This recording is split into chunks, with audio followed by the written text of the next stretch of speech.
the waters. Atlas, you are vastly straying away from the Aux playbook. I don't, come on. They would do, baby. Lock in. All right, well, we'll see whether they can actually do it, because if we have a look at the facts, T1 have won Game 1 on blue side, Nongshim won on blue side in Game 2, and now T1 have the blue side. So if we're having a look at it from a objective point of view, I mean, it's T1's in the bag. But let's see how these bans are going to change. As once again, it's just going to be the Yone and the Rumble taken away, Vi and Kalista also taken away.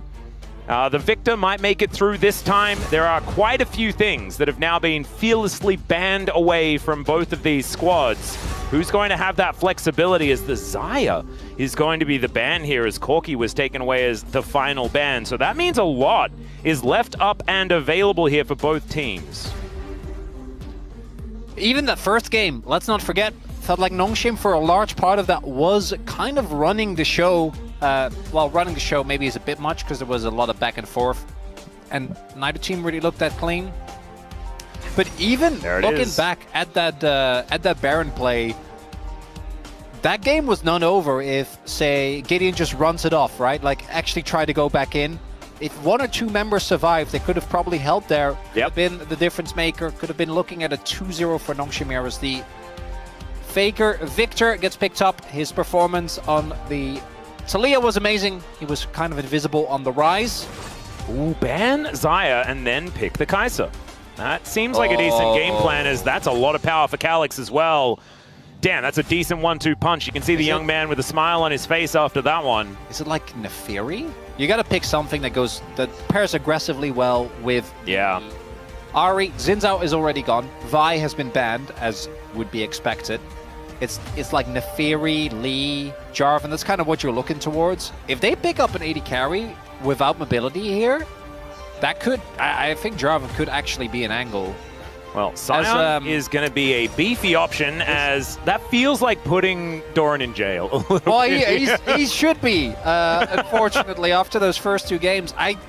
And again, I wanna really give Doran credit where credit is due. I think Doran is generally not being given the respect that he deserved over the last couple of years. Thus far, though, in LCK, he's just not been good. And we know he can be, right? This is a man that, for good reason, has been winning a good amount of LCK titles, has been known to be a very consistent player, and just getting chain solo killed by King and is not really part of that. No. As so I like the Viego because it's an owner comfort pick, and also because it picks it away from Gideon. I don't think it really works with this comp at all. So it definitely is something where you really do. This is what I thought Oner was going to pick, actually. I'm telling you, it's just to deny. Like 100%, because the Viego and Ahri is, I think, one of the best combos when you look at junglers that are actually the double resets. Lee just isn't in a good spot right now, right? We don't even see like Canyon or Lucid or even Oner playing it. I think that says enough.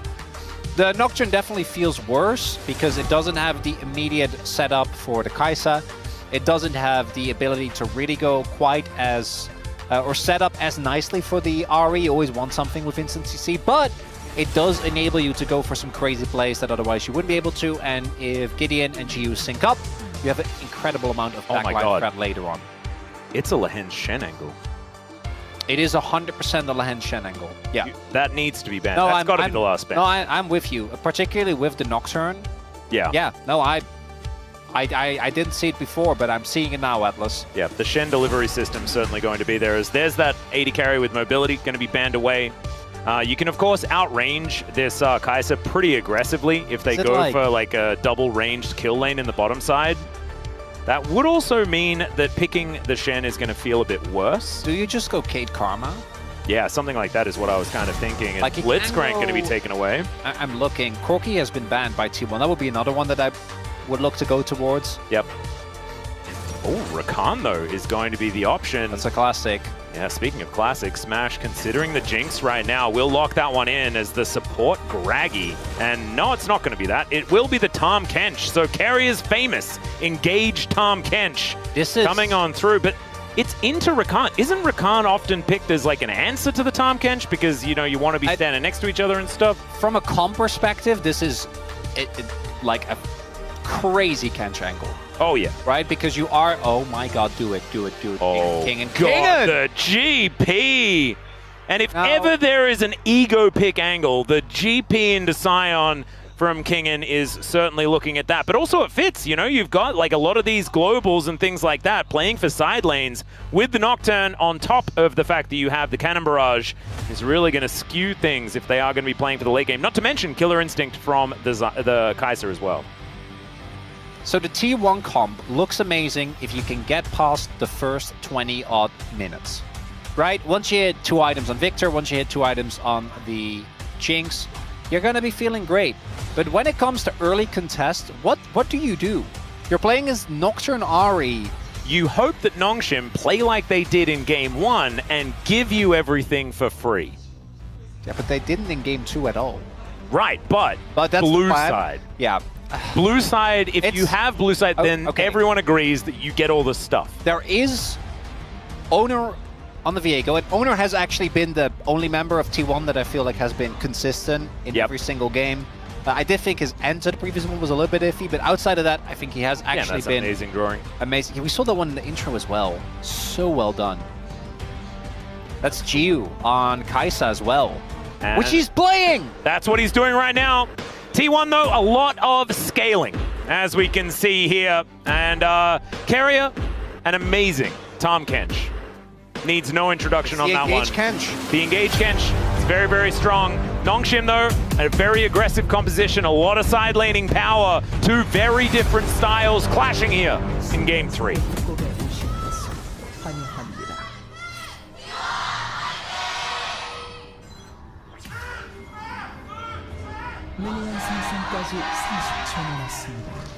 All right, here we are. Onto the Rift 4, game number 3, the decider between T1 and Nongshim.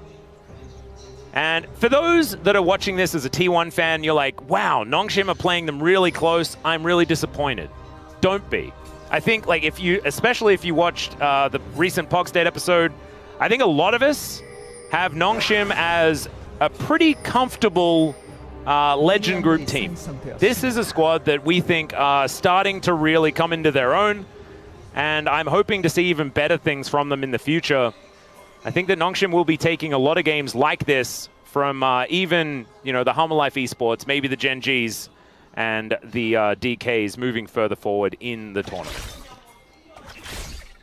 Looking at Nongshim's record so far as well, have been facing a lot of the weaker teams, right? DNF, DRX, but they did close all those out very cleanly. The only one where they really kind of dropped the ball was the DRX series, and even that, they still won. Yep. As we take a look. One other thing that I do have to mention is obviously Smash has a range advantage in this matchup. Rakan Xayah is also, or Rakan Kaisa rather, is also notoriously picked for everything after lane. It's a really good combo there, but this should be a repeat of game number 1 where the T1 bot lane should be able to build a at least comfortable prior lead. I don't think the bullying should be quite as heavy as it was in that game. This Calyx, his early laning has been a little iffy, but his mid games have really, again, kind of blown me away today. Yeah, his game sense has been very, very good. But like you were saying, Faker has had the edge when it comes to getting these lanes in order, as that Foxfire was very satisfying. And being able to tidy up most of those minions pretty comfortably here. As Kingen and Doran, I mean, this is going to be a largely non-interactive lane. See how Kingen's going to be able to utilize his Trial by Fire, which is the thing that I always tend to watch when it comes to Gangplanks, and how many of his barrels he's actually able to hit, and how many Doran's able to take away. So a lot of mini games you are going to have.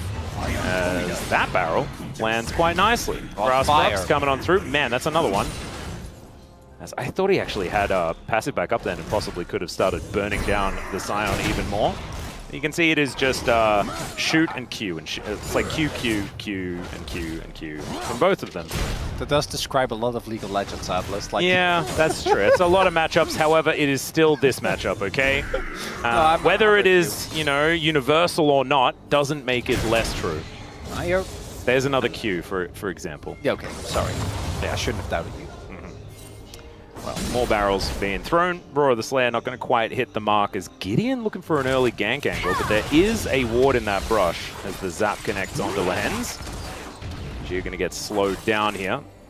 Smash doing a great job alongside Keria of keeping control of this lane. As Oner, in the enemy jungle actually, steals away a blue buff. He'll be able to get on out of there, or at least spots the blue buff. Wasn't actually keeping an eye on him. Yeah, they have even clears, although Gideon is a bit delayed because he wasted some time towards the top side of the map.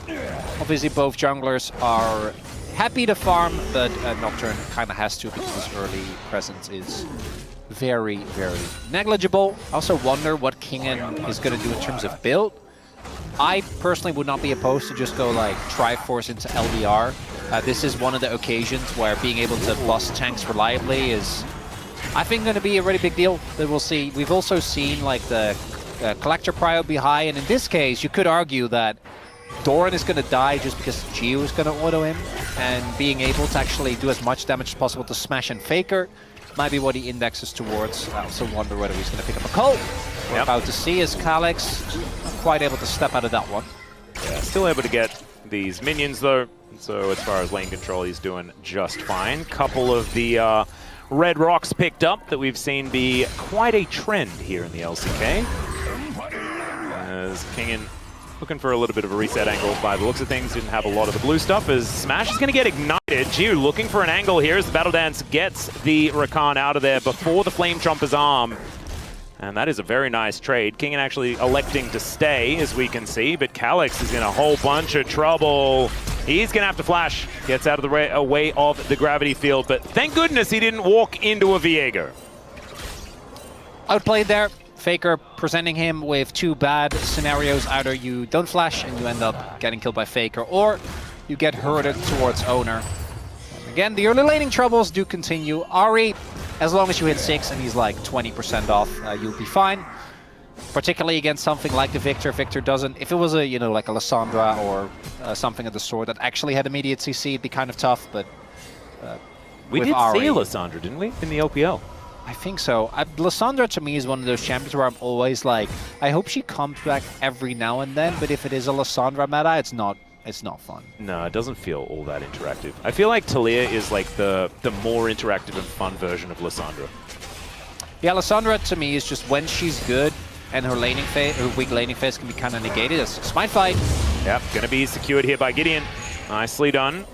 Takes away the first one. The rest of Nongshim are grouped up, but you can see Smash and Keria moving on down. That should be able to secure the remaining two grubs, but denying the feat of strength.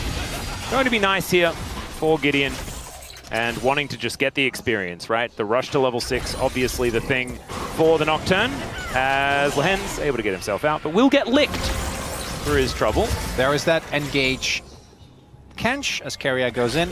And this is the benefit of having an outranging bot lane matchup, right? Like the winning matchup means that Gideon has to peace out because Geo is catching the wave on top. Smash and Keria are already there. But Nongshim is happy. They just want to get the one grub so that Gideon can get as much XP as possible. And he is about to hit a level 6, which T1 should be aware of as well. Doran isn't really in a position where I think he's very gankable because he is still quite healthy. Faker, though, needs to be careful because I think that's where Gideon might look. Once he gets this blue buff, should be 6. Faker still has Smash though, or he still has Flash though. He also has Smash, but Smash is the top lane. Yeah. Standing in the brush, as we can see. Zap going to come on through there as Geo able to get out, but Lehen's not going to be as lucky. He has another charge on the Battle Dance though, and the idea of trying to kill a Rakan still looking dicey. Generally tough, unless you can actually lock him down. That's the one weakness that I do see with the T1 comp. Once you CC someone, I think all the setup is, like, it's great, right? You have the Chompers, you have the Cyan Q, you have Viego. But starting off the chain is kind of tough. There's a lot of really mobile characters on Nongshim. There's Oranges, there's Spell Shields. No, the way they start off any fight is Doran just drives into the enemy team. And then Gideon walks up and Spell Shields. Yep. Yeah, but like still Doran's in there, and then they hit Doran, and then Doran dies, but then T1 probably wins the fight. I could see it. I think that's the angle. Which is why he's on Cyan. Which again, I think we don't, like to say players have earned Cyan duty, but this is one of those situations. Yeah. I think that does make some sense. He will be very deadly when it comes to you know, following up on any sort of skirmish. Nongshim always need to be careful of the follow-up. Speaking of follow-up, Cannon Barrage coming in immediately as there's the Devour used, but the knockoff keeps them in place. First blood goes over to the Nocturne. The Flame Chompers with the massive value as it's not quite out, but Calyx comes in. Spirit rushes in, Spirit rushes out, and then dies. Faker going to be able to pick that one up. 2 for 1 in the end, but you'll take that if you're Nongshim as they eviscerate the bottom lane. That's worth. You take that as Gideon getting 2 stacks as a Oner. Yeah, he definitely wins this 1v1. You would say so. Although rest of Nongshim are in here though. I think the big thing is mid prio, because I think Spell Shield's good. As Oner is going to be able to take the red buff. Fear going to come on down. Particularly because I think the nerfs to Viego have kind of done their work. He used to be that he was able to duel anyone at any point. Nocturne is actually kind of crazy with the attack speed that he has. What I love there is they're going on Keria, right? As you highlighted, that's the thing you can do with Rakan. Because if he ults on Smash there, he's not in a position. Smash gets gobbled up, and he might not have the damage to actually take him down. As Calyx here does get bodied, but I think that's worth it, right? You trade a 2 for 1. And you get Nocturne the stacks that he's looking for. I think you're going to be happy with that. Yeah. Not too bothered by it. Does mean that the individual lead for Faker when it comes to the CS remains about a wave, but Calyx did get the kill, so not going to be feeling too sad. Yeah. Well, hence now moving on over here as Calyx trying to avoid this gravity well. Oh, Grand Entrance not quite going to work out here as the charm will connect onto Faker. No follow-up. And I don't think Calyx's Ahri has been nearly as impressive as his Galio or Azir so far. See how he does as we move further into this game. There's a couple of plates already down here for T1 on the top side of the map. Flame Chomp is going to get supercharged away from, but it's a 1 versus 2 here. And Oner now moving on over. Gideon looking for this fight once again. Off a fresh buy, but still going to miss out on the smite. Oner's smites have been just absurd. Well, Gideon didn't have his. So it was a little unfair. Yeah. Doran going to lose a shield by the looks of things, and Nongshim going to lose 5 grubs this game. As T1, with all of that control that they had on that top side, is going to reward them with these grubs. The mid game thus far not looking the way I think Nongshim is looking towards. Gideon made a great impact with his first ult, going to be looking for more of that, and Kingen obviously pre-first item, you're not really going to have that much pressure on the side. Doran actually able to navigate this game quite nicely thus far. GP is always going to pull ahead in gold. That's just inevitable. Yeah. But Doran still skills insanely one again. Outside of Calyx, actually taking him down I think is going to be, or outside of Kai'Sa rather, taking him down is going to be quite tough. As the Dragon should be on the board here for Nongshim, because I think they need to start stacking some objectives and put some pressure on T1, because if you just end up in a straight-up front-to-back, Nongshim has good scaling elements, particularly when it comes to sideline. GP is going to be a menace, but I think their execution barrier is a lot higher compared to T1, where it's really just protect Jinx. And I think it's Faker and Smash will just kind of run the fights later on. Ooh, Keria face-checking Gideon here. He will get a little bit frightened, as we can see. Lahen's turning up as well as the quickness comes down. They do manage to get a charm, but the rest of T1, they're turning up faster, and there's the teleport in as well from the Scion. Flame Chompers will be eaten, and so is Lahen's. As Oner looking to come on over, gets that transformation as the Viego, of course. And Gideon now underneath the turret, but I don't know whether he's out of dodge just yet. Jiu is there. And Keria not going to go in for any more. Smash looking to pick up this minion wave and crash another one forward as Cannon Barrage still there from Kingen. They need to dive because this is very costly. No one is matching Kingen right now. Faker's on his way, but we'll see if this works. Yeah, Cannon Barrage. Oh, right on the edge of the queue, and down goes the Nocturne in the blink of an eye. Oner now gets a turn to be the spooky Nocturne. And so, yes, Kingen did get a little bit of spare time, but Faker did just waddle his way up there. And T1 just got everything out of that trade. Very worth. They're going to be very happy with that whole sequence. Yeah, who was the other play? Was it Diablo that just walked into the sign queue? Yeah, and just died. Yeah. Gideon also, it felt to me like he was almost out of it. But you can never trust the sign queue hitbox. Yeah, no. It's a little bit naughty. Early game's looking really good, as it's Lahen's just being a little bit too trigger happy here. If Calyx is here, you can kill him here. think without too much issue, but going in this early when there is no damage follow-up just doesn't work. In theory, trying to go for the Kench I think is quite nice, as then Lahens feels like he can't move towards the top half because he's getting zoned off. I'm kind of wondering, I feel like Gideon dies here even if this Q doesn't hit, but maybe not.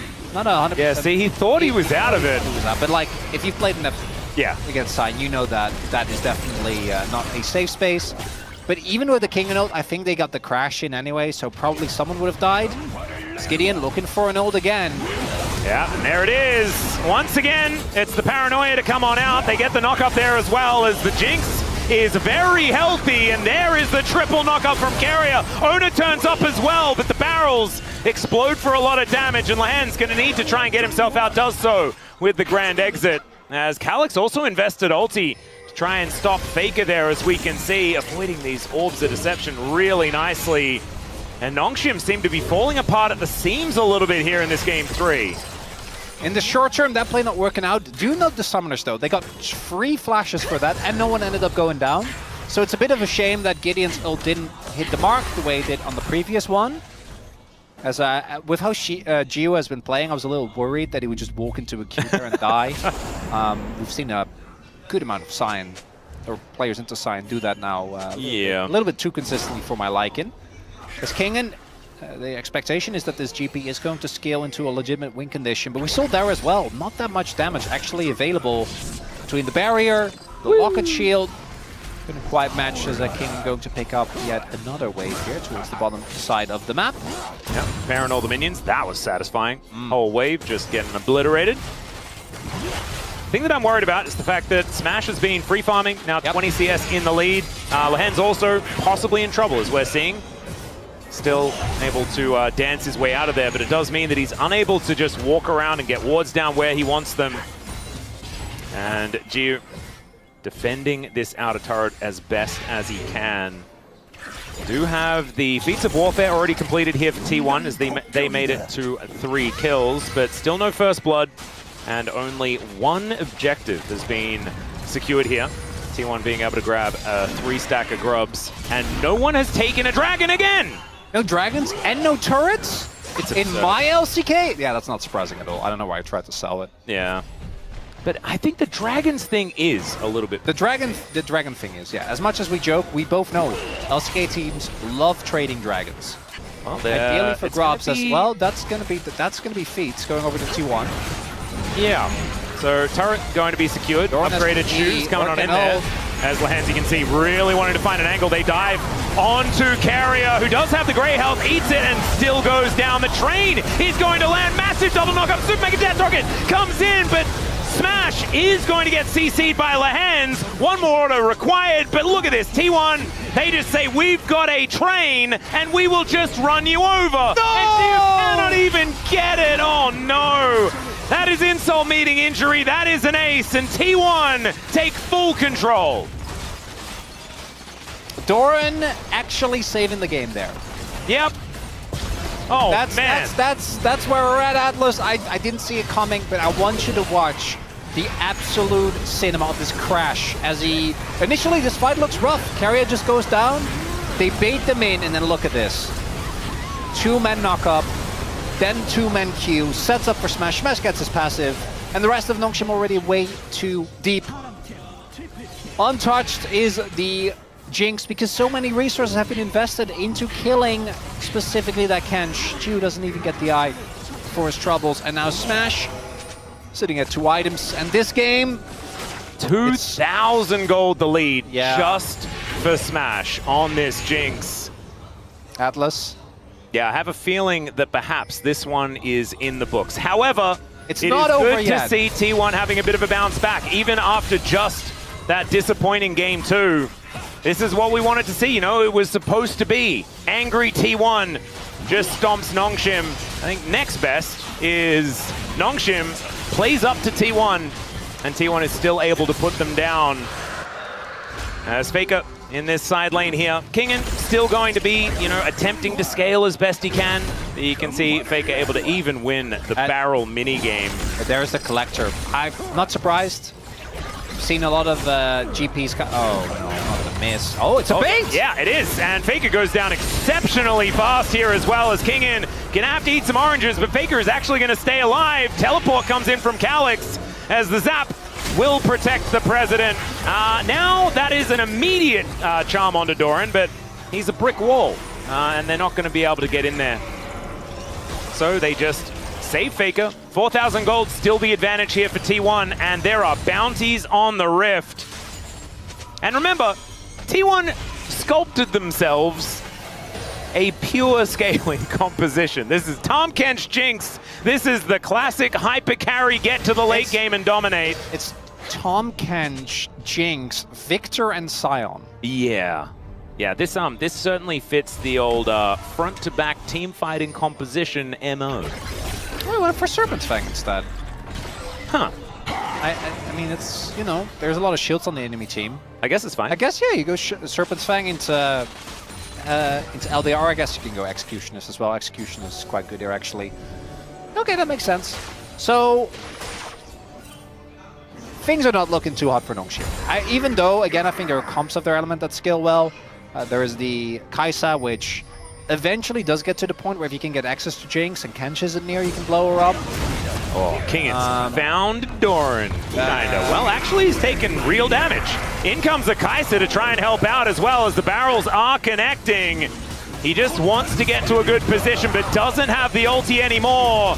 As the knock-up comes down, but he is still going to die, ladies and gentlemen. The trial is by fire, and he has not passed. So the Sion is killable. It just requires sort of everyone and a whole bunch of time. Even gets the cancel on Kingin's back there. Kingin does FTP, and now a vision trap being set up by T1. They're faking an Otacon take. As Faker does turn up. And they have to be a little careful Alex here. Away, yeah. Lahen's going to get engaged on, and there's the chain CC. The Rakan nowhere to go, although does at least manage to get an ability off, but that is going to be Oner securing the kill. Turns into a Rakan of himself, and will be able to now look for the Otacon, as this outer turret does fall, but the Otacon will do the same thing, and this is going to give them a whole lot more as well, as all of these blood petals come on through. They get all the experience and all of the extra damage.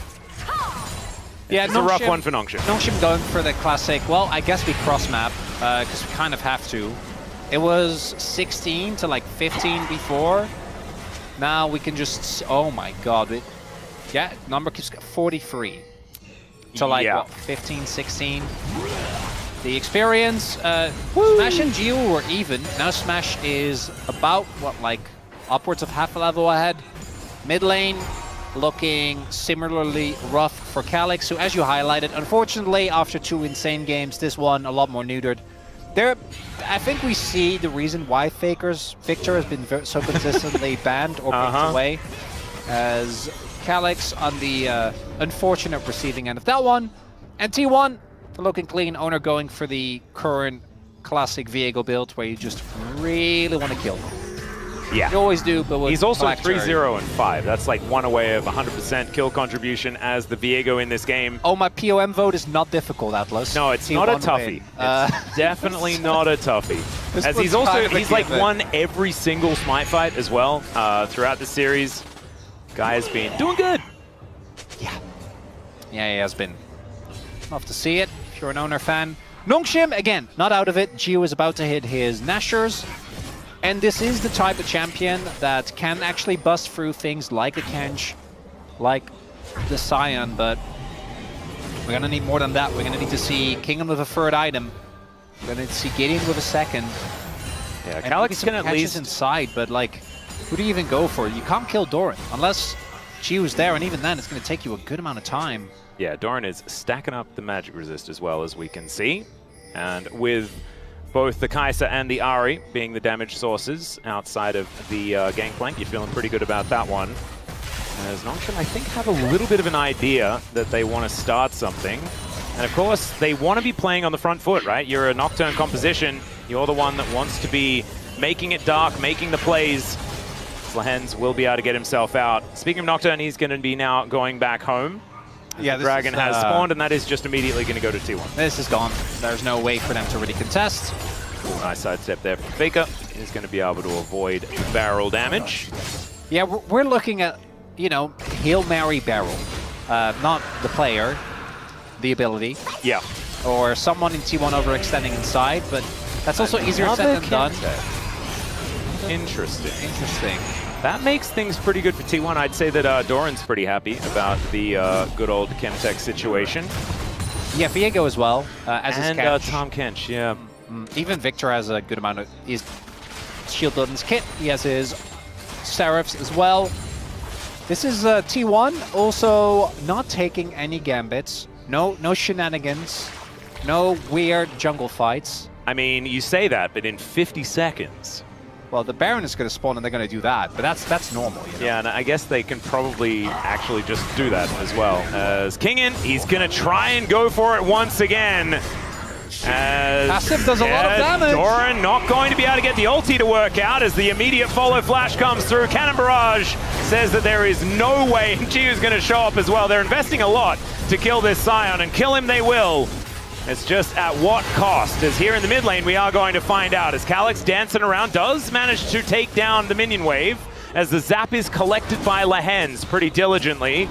And the steal away on the red buff is going to also conclude this whole play. Calyx on towards the top side, and with the wave clear that he now has, with this couple of items that he's built up, is actually able to stem some of the bleeding in the cross-map play. Well, again, Nongshim is behind. I think both in scaling when it comes to, you know, relative ease of execution and composition, as well as in gold and objectives, but they're not just out of it yet. I think T1 also identify this because they're not just, you know, throwing a Hail Mary Baron. Yep. Just starting up, seeing what happens, as they are often happy to do. Model reminder completed. Yeah, Kian didn't even have that, by the way, on the previous play, and it just really highlights how insane Trial by Fire is, that with just Triforce and Serpent's Fang, he was cutting through Doran. He did have a last whisper. I know, but that's not that much armor. It's not enough. And so now actually going to be a legitimate threat. Ooh, Gio with Nashers as well. Yeah, okay. Still, what's most likely going to happen is T1's going to start an objective. Nongshim is going to try and get anything. Oh, God. Oner is, yeah, he's big. He's very scary. Calyx learning that he does not want to fight Oner. Of course, Oner is still Paper Man. If they're able to chain CC him, he does die. Unfortunately, has a lot of mobility. IE done now for Smash. 3 items for the Jinx. They're more expensive than what Jiu's put together as well. Yeah, so the cool thing about this game is that we will know within about half a second who wins the team fight. I'm not, because if anyone on Nongshim dies, they lose. Yep. Because Smash will get excited, and Oner will start resetting, and then the fight is just not, I think, not playable. So they need to make sure no one dies, which is easier said than done. T1 have a good amount of damage available, and a making a fight here could be an option. Doran does have teleport and can get in, but if they can execute someone, there might be an angle. However, T1 also, I mean, they are pretty far ahead, and especially where it counts, right? The Jinx is so scary. Smash having a great game, and he also has a Tahm Kench, which makes it even scarier. Locket of the Iron Solari completed as well. And Oner is almost like keeping up with solo lanes as far as completed items are concerned. Jiu doing his very best to just get as much money and scale into this game as best as possible. This is one of his better champions. I just don't know how much it matters. We're getting to the point in the game, though, where relatively the lead for T1 is going to mean less and less. I just keep going back to the T1 Cup. If they get a front to back, is amazing. And because they've been in such great control, they still have their mid lane outer. Yeah. So actually getting a creative angle for Nongshim is really hard. Well, Kingen just not able to get any of these barrels. Does eat some oranges in order to get out of the way, but that is going to spell the death of the inner turret. So that lane has become even longer. They're probably just going to give up the Drake and try to play force, because you want to force T1 an uncomfortable position, right? If T1 can just set up, Lehens. You're in deep trouble, as that is a lot of damage there, Lehens. I haven't highlighted this. He won Bloodsong. Interesting. I feel like he really wanted Celestial with how a lot of this is played out.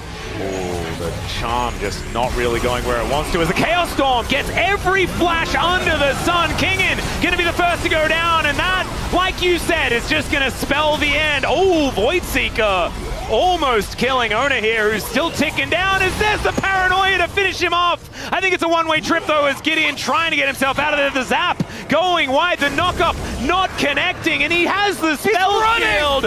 Oh my goodness, is he out of there? No, Tongue Lash going to come on through. The zap not quite going to work out, and there's the Fear Tether. He sidesteps the next Tongue Lash, and there is a Mega Cone to get him to safety. I think there was a flash in there from Faker. Wait, and did he get Doran Drake? roars. Okay, yeah, maybe they're going to be able to get the Drake as Gideon going to Fear Faker, and now he's continuing his merry jaunt. He now knows that he's dead, but that was, you know, he made that choice. And they take the Drake. They're going to lose Nash, most likely, because Gideon is dead for 40 seconds. But they got Drake. That was cool. That was really cool. Chronically, you're exactly right. The dramatic, like, zoom in as he was flying across the rift. As Faker says, guys, you can't be in a choke point.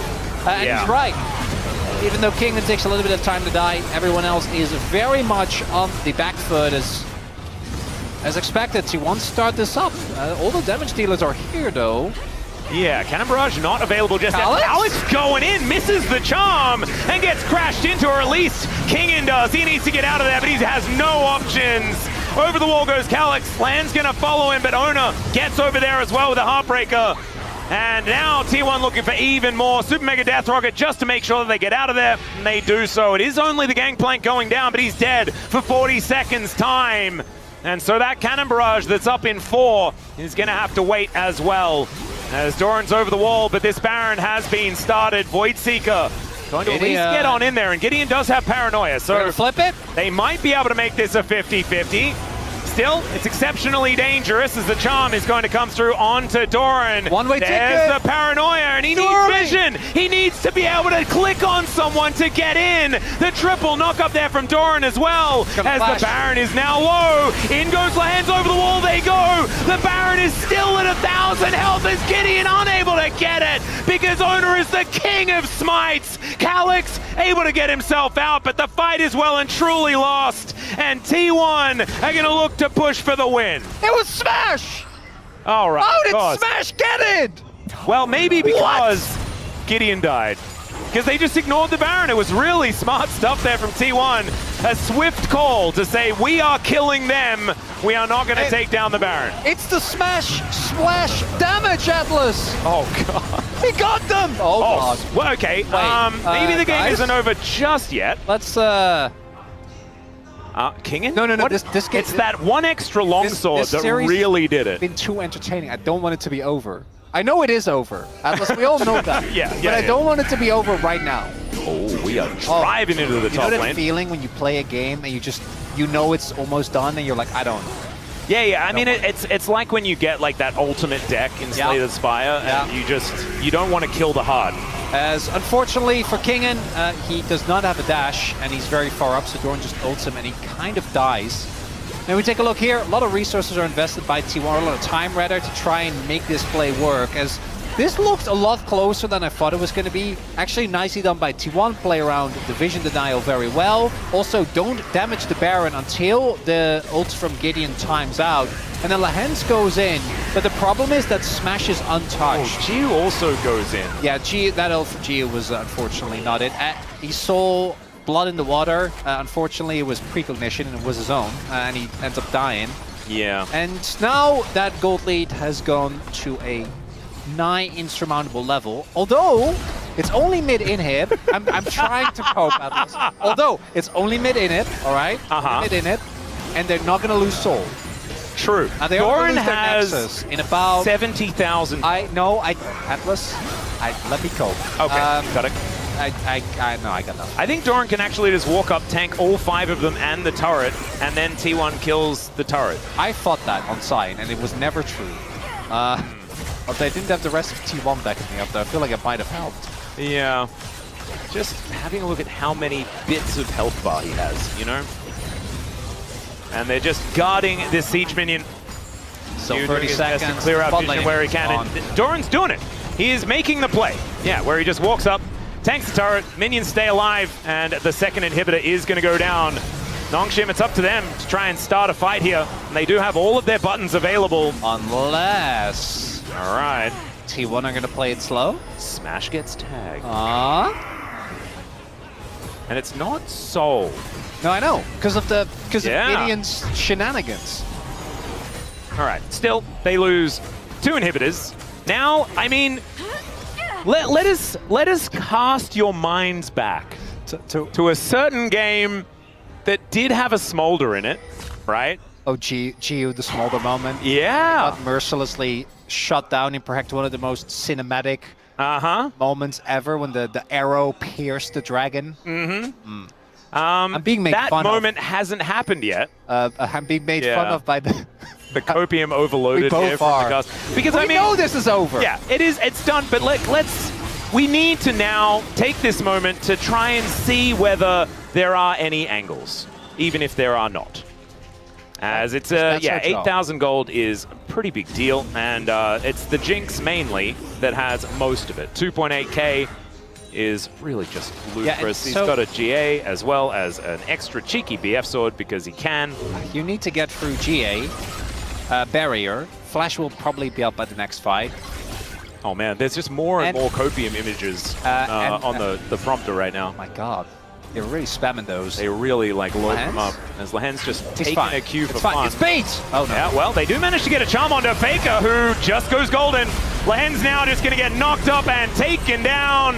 Sometimes you just have a Zhonya's and you're just feeling fantastic as Oner heart breaks in. Jiu gonna have to flash as Oner gets over the wall and just flashes on top of him. He goes golden as well though, and it's another charm that's looking pretty good. Death's Daughter rains down onto Oner, but he's able to get himself out of there. And Nongshim, they are bleeding. They've lost a Rakan, but they have a few of their tanks, their damage dealers still left alive.